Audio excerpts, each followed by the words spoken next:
Swimming पुलको पानी सफा गर्नलाई रोबोटको प्रयोग गरिरहेको छ।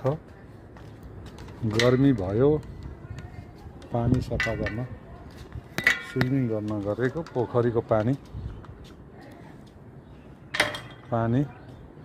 अलिक धमिलो भएछ। बोट बिरुवाका पातहरू झरेर अलिक पानी मैलो भयो भनेर रोबोट लगाएछ। रोबोटले स्विमिङ पुलको पानी सफा गर्दैछ। यहाँलाई म यो पानी छोप्नलाई यो जाली चाहिँ राखेको थियो, तर पनि केही न केही पातहरू तल पर्दो रहेछ।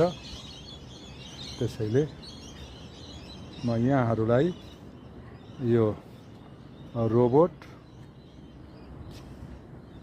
रोबोट यसरी तल भित्र गएर पोखरी भित्रको पानी सफा गर्दै छ।